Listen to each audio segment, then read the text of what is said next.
Добрый день, шановные глядачи. З вами Александр Кнырович и «Атмосфера».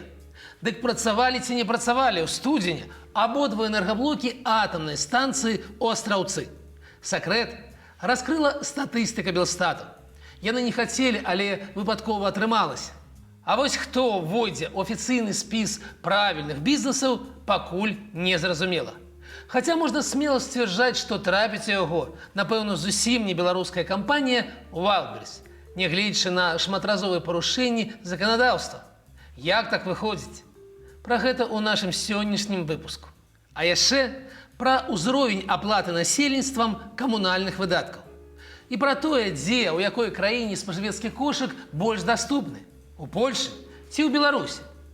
Вы так у курсе. А вось для журналістаў «Беларусь сегодня» і кіраўнікоў Беларускага саюза жанчын адказ зусім не такі відавочны.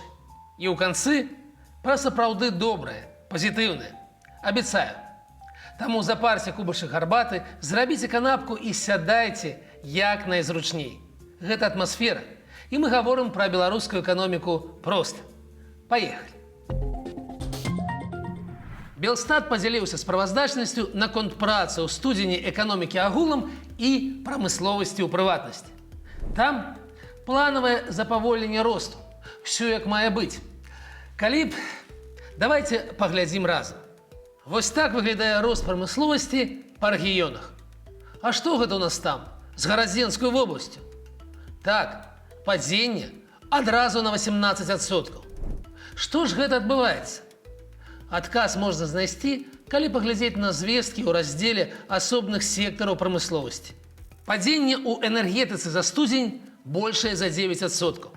Складаючы 2 і 2, а не 3, а не 5 атрымаць немагчыма. Як і думалі эксперты, абодва блокі нашай слаўнай АЭС не працавалі амаль увесь студзень. Першы прастояваў з 3 снежня да 27 студзеня, а другі быў спынены ў снежні пасля спрацоўвання аднаго з датчыкаў. Яго далучылі да працы толькі 24 студзеня.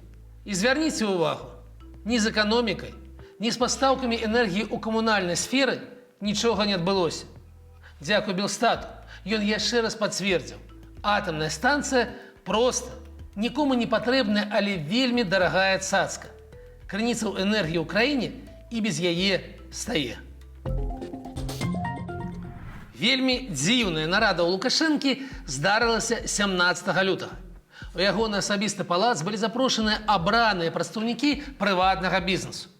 З урыўкаў відэазапісу гэтай сустрэчы вельмі цяжка зрабіць якія-небудзь высновы.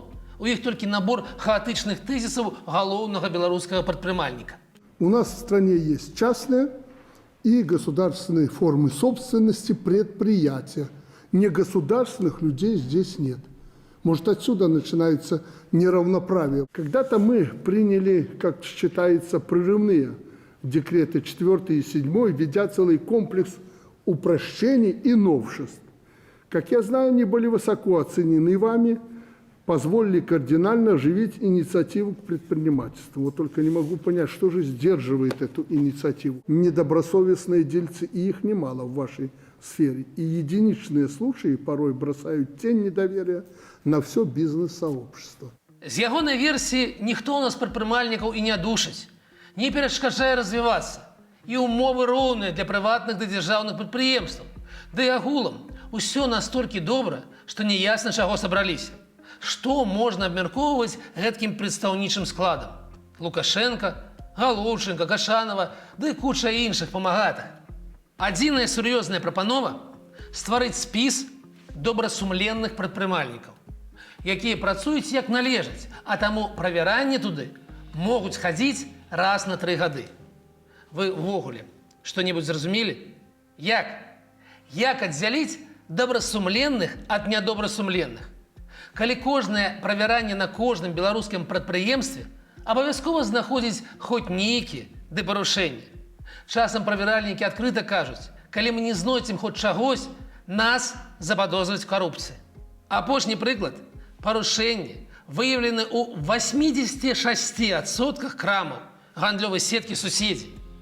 Таму баюся я, што такі спіс стварыць немагчыма. Просто не знойдзецца вартых кандыдатаў.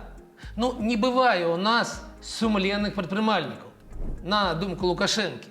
Клімат у нас такі, ці што.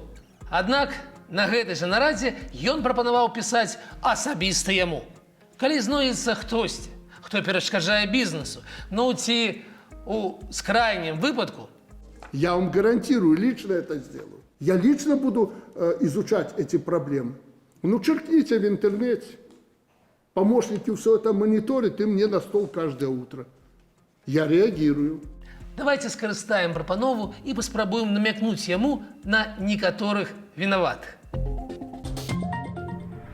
Такім чынам, давайте паспрабуем успомніць, што ж, ці можа хто ж перашкаджае развівацца бізнесу ў Рэспубліцы Беларусь.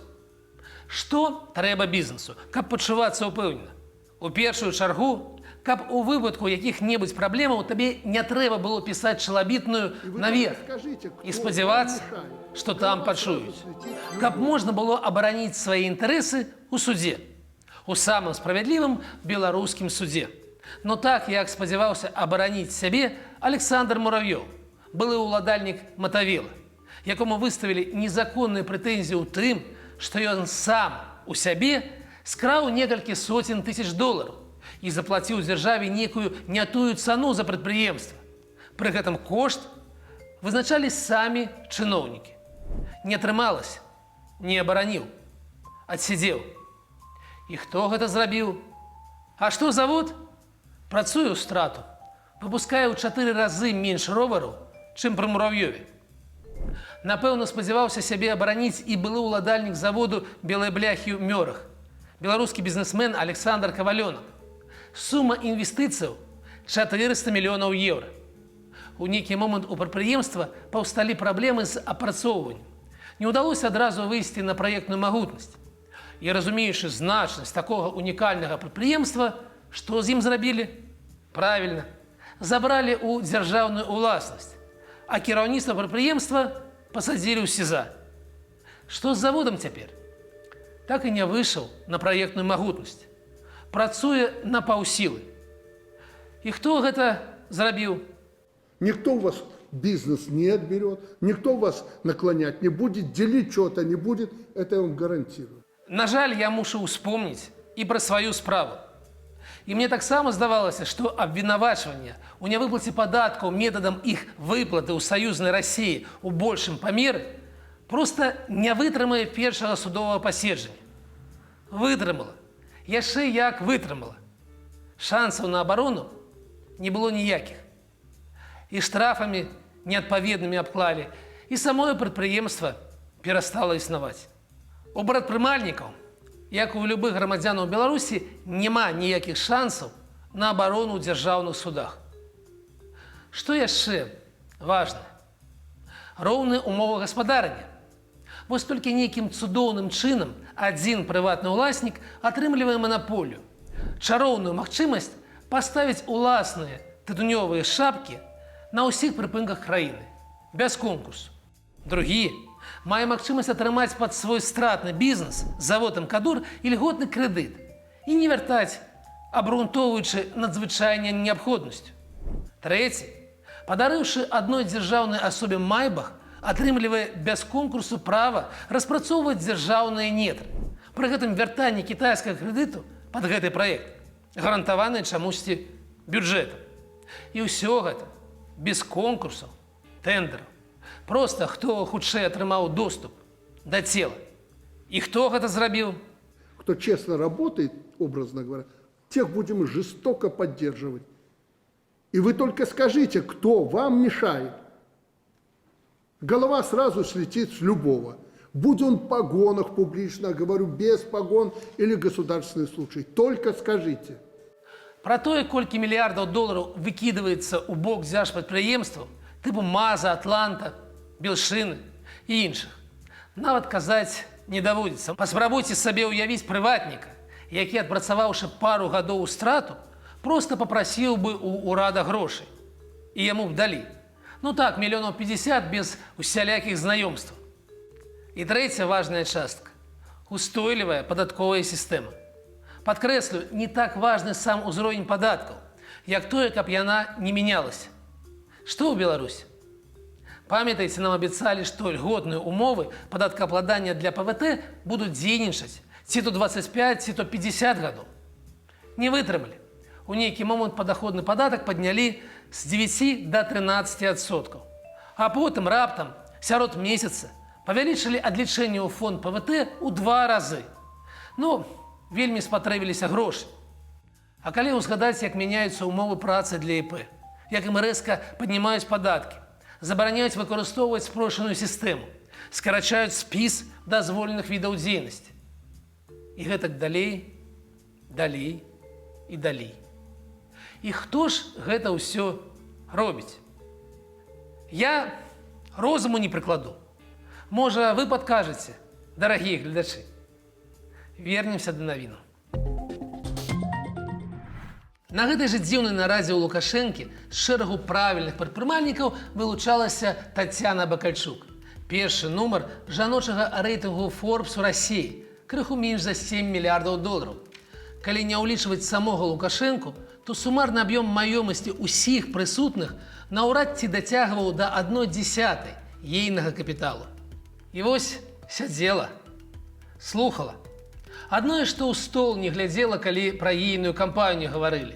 Нічога не запісывала і не падскоквала, як беларускія чыноўнікі. Проста сядзела і слухала. Навошта? Тут сакрэту няма. Выручка онлайн-гіганта ў Беларусі даўно пераваліла за $500 мільярда. Кампанія будуе велізарны лагістычны комплекс. Пры гэтым Міністэрства антыманапольнага развіцця і гандлю на наступны дзень пасля нарады рапартуе пра тысячы скаргаў і шматразовых парушэнняў заканадаўства гэтай кампаніі. Ад дробных у выглядзе адсутнасці інфармацыі на галоўнай старонцы да продажу забароненых у Беларусі марак касметыкі, дронаў і нават жах які. Магчыма, літаратуры прызнаную ў Беларусі экстрэмісткаю. Нашы мясцовыя прадпрыемства за такія парушэнні закрылі б цягам 1 дня, і ўласнік бы думаў пра свае паводзіны ў СІЗА. Але калі ты мільярдэрка, для цябе правіла іншае. Праўда, даводзіцца вось так сядзець, слухаць розную дзяржаўную дурату. Цікава, пра што яна думала ў гэты момант. Крыху больш за 80%. Менавіта столькі плацяць беларусы за камунальныя выдаткі. Натуральна, пасля апошняга павышэння цэнаў. Пра гэта паведаміў першы намеснік Маргу таварыш Вежнавец. Многа гэта ці мала? Як думаеце? Я не ведаю, але маю пытанне. Дакладней прапанову. Раз ужо лічбы такія блізкія да поўнай аплаты, можа быць, варта падняць цэны на чвэрць, вярнуўшы пры гэтым грошы грамадзянам у выглядзе кампенсацыі часткі падаходнага падатку з мінімальнага заробку. Ну, як у Польшы. Выйдзе тое на тое, будзе 100%. І, можа, тады самі грамадзяне змогуць выбіраць, дзе ім купляць жыллёва-камунальныя паслугі. Можа, міністэрства можна будзе закрыць за непатрэбнасць. Эх, мары. А ў нашай сталай рубрыцы Качанова сёння адразу 2 дамы. Сустракайце. Кіраўніца Беларускага саюза жанчын Вольга Шпілеўская і карэспандэнтка выдання «Беларусь сегодня» Алёна Красоўская. Што іх аб'яднала? Вольга нясціпла і некампетэнтна заяўляе, што наш харчовы кошык больш даступны для людзей, чым у суседніх краінах. Гэнаво. А тое, што беларусы аддаюць на харчаванне без малога 40% свайго прыбытку, а ў Польшы і Літве менш за 20%. Гэта ніяк на погляды Вольгі не ўплывае. У яе 40 лік, напэўна, менш за 20, а не больш. Ну і Алёна ёй падтаквае. Яны, мабыць, разам матэматыку вучылі. Так і піша. Вы ўяўляеце, які жах. Яйкі, кажа, у гэтай Польшчы каштуюць ніяк не менш за 2,5 еўра, як і масла. Цыбуля не менш за еўра 10 цэнтаў, а ялавічыны дык наогул танней за 14 еўра і не купіш. Я зазірнуў на сайт не самага таннага супермаркету. Калі наконт першых 3 пазіцыяў Алёна хлусіла стрымана, завышала цану прыкладна на чвэрць, то на ялавічыне яе павяло. Можа, галодная пісала, я не ведаю, але завышэнне у 1,5 разу. Ну а шо? Людзі, якія чытаюць газету адміністрацыі як бы прэзідэнта Беларусі, яны ж даверлівыя. Інтэрнэтам жа карыстацца не ўмеюць. Паважаныя дамы, хлусіць нядобра. Гэта грэх. Скажыце, а што вас натхняе? Што падтрымлівае ў наш няпросты час? Вядома, блізкія. Гэта шчасце. Бачыць, як растуць, сталеюць дзеці. Шчасце мець магчымасць дачыняцца з бацькамі, клапаціцца пра кагосьці. Таксама шчасце. А яшчэ асабіста мяне натхняюць людзі, якія шчыра і добра робяць сваю справу. І зусім не важна, што менавіта. Пішуць песні, шыюць сукенкі ці будуюць дамы. Рыхтуючы гэтае выданне, я натрапіў на навіну пра тое, што беларускі гадзіннікавы брэнд «Хвіліна» атрымаў сёлетнюю ўзнагароду ў Нямецчыне. Дызайн катэгорыі «Прадметы роскашы».